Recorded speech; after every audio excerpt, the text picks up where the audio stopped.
नमस्कार मु शांतनु त्रिपाठी आपण को स्वागत करुचे मो चैनल माइथोलिट शरण को। आमे पर्यायक्रमे शुणी आसुचे ओडिया साहित्यर प्रथम उपन्यास पद्ममाली। आज आमे शुणिबा ताहार एकादश परिच्छेद नीलगिरीर इतिहास।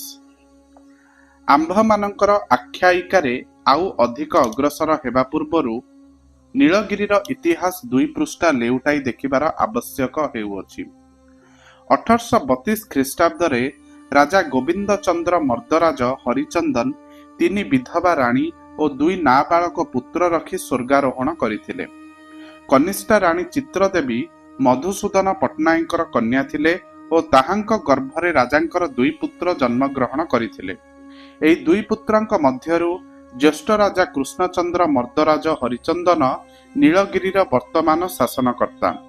आंभ मानकर आख्यायिकार समय राजा कृष्णचंद्रंकर बयस 10 वर्षर अधिक नथिला और ताहांकर नाबालक समय ओडिशा विभागर कमिशनर और गड़जात समूहर सुप्रिंटेंडेंट साहेबकर अनुमति क्रमे राज्य शासनर पूर्ण भार राणी चित्रादेवींकर हस्तरे न्यस्त थिला। राणी अल्प वयस्का थिले और राजकार्य साहाय्य करिबा सकाशे ताहांकर भ्राता शिवचरण पट्टनायक को देवान पदरे नियुक्त करथिले। शिव पट्टनायकर शासन रे प्रजा माने एते दूर उत्पीड़ित हेउथिले जे अधिकांश प्रजा और समग्र पाइक माने हरिहर भ्रमरवरंकर पक्ष अवलंबन करथिले।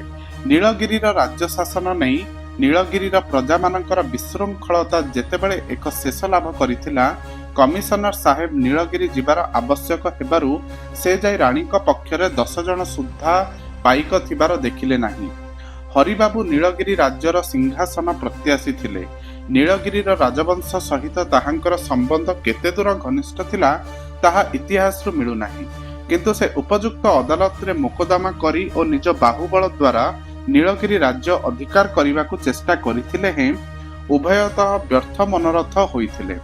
ताहांक पूर्वरु ताहांकर पिता दाशरथी मंगराज नीलगिरीर गद्दी पाइबा सकाशे सदर देवानी अदालत रे नालिश करिथिले, किंतु गोविंद चंद्र मर्दराजंक ठारू एकदंड जयगिरी प्राप्त होई मोकदमारू दस्तबरदार होइथिले। हरिबाबू मध्य मोकदमा करिथिले। से केवल नीलगिरीर राजकोषरु वार्षिक 1201 टंका पेंशन पाउथिले, किंतु ताहा पाइबा सुधा नीलगिरीर गद्दीरू चक्षु अपसृत करि नथिले। हरिबाबू कविता पद साधारणतः कप्ती पदा बोली ख्यात राजांकर भग्नीपति थिले। कबती पद राजांकर और मयूरभंजर राउतराय बाबू पृथ्वीनाथ भंज देवंकर साहाय्य प्राप्त होई हरिबाबू समय समय एक एक दल पाइक नहीं नीलगिरीर प्रजा मानकर गोरु महिष शस्यादि लंठन करी नेउथिले। नीलगिरीर प्रजा माने सहजरे शिवचरण पट्टनायकर शासन रे उत्तेजित हेउथिले। तहिरे पुणी समय समय हरिबाबूंकर उपद्रव रे प्रपीड़ित होई ताहांकर आश्रय नेबाकू अगत्या बाध्य हेउथिले। केवल प्रजांकर उपरे उत्पीड़न करी हरिबाबू क्षांत नथिले। नीलगिरीर नाबालक राजंकर जीवन सुद्धा ताहांकर उपद्रव रे निरापद नथिला। एक दिन निश्चित समय एक राजघरु पुत्र भगवान बाबू नाबालक राजांको हत्या करिबा सकाशे नीलगिरीर राजबाटी मध्यरे प्रवेश करिथिले, किंतु ताहार दूरभिसंधि साधन करिबा पूर्वरु धरा पड़िबारु निष्फल होइथिला। पुनः पुनः राजांकर जीवन प्रति ए रूप उद्यम हेबार देखि राणी चित्रादेवी ताहांकर 2 अजोगंड शिशु संतान को नहीं शत्रुघ्न पट्टनायकर गृहरे आश्रय नेबाकू बाध्य होइथिले। सेठारु जाई बालेश्वर मजिस्ट्रेटकर आश्रय ग्रहण करिबारे साहेब प्रशंसित ताहांकर शरीर रक्षार्थ 1 जन सरकारी हाबिलदार और 10 जन चपरासी सांगरे देई ताहांकू गड़को पठाई देले। नीलगिरीर जो अवस्था उपरे संक्षेपरे वर्णित हैला तहि सकाशे दुर्योधन दास अनेक परिमाणे दायी थिला। पाठकंकर एहा हृदयगम्बन कराइबा पई एठारे दुर्योधन संबंधे 2-4 पद बोलिबार आवश्यक। दुर्योधन प्रकृतरे काहार पुत्र और पौत्र यह साधारण को जना नथिला। एक रात्रि रे मधुसूदन पट्टनायकर एक विधवा भगिनी अकस्मात ताहांकर आवासरे उपस्थित हैला। स्त्रीर नाम केतकी और पट्टनायकर ମୌସୁଫ ବାଲ୍ୟ ଅବସ୍ଥାରୁ ତାହାକୁ ଯଥେଷ୍ଟ ସ୍ନେହ କରୁଥିଲେ।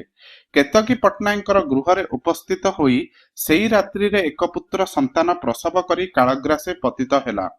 କେତକୀ ରୂପବତୀ ଥିଲା ଓ ପଟ୍ଟନାୟକ ତାହାର 16 ବର୍ଷ ବୟସରେ ତାହାକୁ ଏକ ଯକ୍ଷ୍ମା ରୋଗଗ୍ରସ୍ତ ଓ ଜୀବନର ଅପରାହ୍ନ ପ୍ରାପ୍ତ ବ୍ୟକ୍ତିର ସହିତ ବିବାହ ଦେଇଥିଲେ।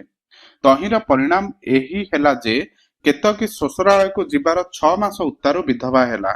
ଅବଳା ବାଳିକା ସଂସାର ସୁଖ ଅନୁଭବ କରିବା ପୂର୍ବରୁ ଅଚିରେ ଚିର ଦୁଃଖିନୀ ହେଲା। କେତକୀ ସ୍ୱାମୀର ମାତୁଳ ପୁତ୍ର ଘନଶ୍ୟାମ କେତକୀର ଶ୍ୱଶୁରାଳୟକୁ ସର୍ବଦା ଯାତାୟାତ କରୁଥାଏ ଓ ସମୟ ସମୟ ସେଠାରେ 2-4 ଦିନ ବାସ କରେ। ଘନଶ୍ୟାମ କେତକୀର ସମ୍ବନ୍ଧେ ଦେବର ଥିବାରୁ କାଳକ୍ରମେ କେତକୀ ଘନଶ୍ୟାମ ନିକଟରେ ପ୍ରକାଶ୍ୟ ଭାବେ କଥୋପକଥନ ଓ ସମୟ ସମୟ ହାସ୍ୟ ରହସ୍ୟ ପର୍ଯ୍ୟନ୍ତ କରିବାକୁ ସାହସୀ ହୋଇଥିଲା। କେତକୀ ନୂତନ ବୈଧବ୍ୟ ପ୍ରାପ୍ତ ହୋଇ କିଛି ଦିନ ଅତି କଷ୍ଟରେ ଶୋକଭାର ବହନ କଲା। କାଳକ୍ରମେ ଶୋକାବେଗ ଶିଥିଳ ହେଲା ଓ ଘନଶ୍ୟାମର ପ୍ରଣୟୋକ୍ତିରେ କ୍ରମେ କ୍ରମେ ତାହାର ଚିତ୍ତ ଘନଶ୍ୟାମ ପ୍ରତି ଆକୃଷ୍ଟ ହେଲା ଓ ପରିଶେଷରେ ସେ ଘନଶ୍ୟାମର ପ୍ରଣୟ ଉପହାର ଗ୍ରହଣ କଲା। ଯଥା ସମୟରେ କେତକୀ ଗର୍ଭରେ ଦୁର୍ଯ୍ୟୋଧନର ଉଦୟ ହେଲା। ଗର୍ଭ କ୍ରମେ କ୍ରମେ ପ୍ରକାଶ ହେଲାରୁ ଘନଶ୍ୟାମ ଓ କେତକୀ ଭ୍ରୂଣ ହତ୍ୟା କରିବାର ଅନେକ ଚେଷ୍ଟା କଲେ, କିନ୍ତୁ କୃତକାର୍ଯ୍ୟ ହୋଇପାରିଲେ ନାହିଁ। ପ୍ରଥମେ କେତକୀର ନଣନ୍ଦ, ତତ୍ପରେ ଶାଶୁ ଓ ତତ୍ପରେ ପ୍ରତିବେଶିନୀ ମାନେ କେତକୀର ଗର୍ଭୋଦୟ ହେବାର ଜାଣିଲେ ଓ ଦିବାରାତ୍ର ତାହାକୁ ଯତର ନାସ୍ତି ଭର୍ଚ୍ଛନା ଆରମ୍ଭ କଲେ। ଶାଶୁ ନଣନ୍ଦଙ୍କର ନିନ୍ଦା ଓ ଭର୍ଚ୍ଛନା କେତକୀ ସହ୍ୟ କରି ନ ପାରି ଏକ ରାତ୍ରିରେ ଗୁପ୍ତ ଭାବେ ପିତ୍ରାଳୟକୁ ପଳାୟନ କଲା। ପିତ୍ରାଳୟରେ ଉପସ୍ଥିତ ହୋଇ ସେଇ ରାତ୍ରରେ ଦୁର୍ଯ୍ୟୋଧନକୁ ପ୍ରସବ କରି ପ୍ରାଣତ୍ୟାଗ କଲା। ମଧୁସୂଦନ ପଟ୍ଟନାୟକ ଓ ତାହାଙ୍କର ମାତା ଏବଂ ସ୍ତ୍ରୀ ବ୍ୟତିରକେ ଏ ବିଷୟ ଆଉ କାହାରିକୁ ଜଣା ନଥିଲା। ଦୁର୍ଯ୍ୟୋଧନ ମାତୁଳୟରେ ଥାଇ କ୍ରମେ କ୍ରମେ ବୟପ୍ରାପ୍ତ ହେଲା ଓ ମଧୁସୂଦନଙ୍କ ଜ୍ୟେଷ୍ଠ ପୁତ୍ର ଶିବଚରଣ ପଟ୍ଟନାୟକ ଦେବାନ ଥିବା ସମୟରେ ଦୁର୍ଯ୍ୟୋଧନ ପ୍ରକୃତରେ ଦେବାନ ହୋଇଥିଲା। ଦୁର୍ଯ୍ୟୋଧନ ହସ୍ତରେ କ୍ଷମତା ପ୍ରାପ୍ତ ହୋଇ ତହିଁର ଅପବ୍ୟବହାର କରିବାରେ ତ୍ରୁଟି କରି ନଥିଲା। ତାହାର ଶାସନରେ ପ୍ରଜାଙ୍କର ଧନ ମାନ ଓ ଗୌରବର ରକ୍ଷା ନଥିଲା। ଅଧିକାଂଶ ପ୍ରଜାମାନେ ଦୁର୍ଯ୍ୟୋଧନ ଅତ୍ୟାଚାରରେ ରାଣୀ ଓ ନାବାଳକ ରାଜାଙ୍କ ପକ୍ଷ ପରିତ୍ୟାଗ କରି ହରିବାବୁଙ୍କ ଉପଦ୍ରବକୁ ରକ୍ଷା ପାଇବା ନିମନ୍ତେ ତାହାଙ୍କ ପକ୍ଷ ଅବଲମ୍ବନ କରିବାକୁ ବାଧ୍ୟ ହୋଇଥିଲେ।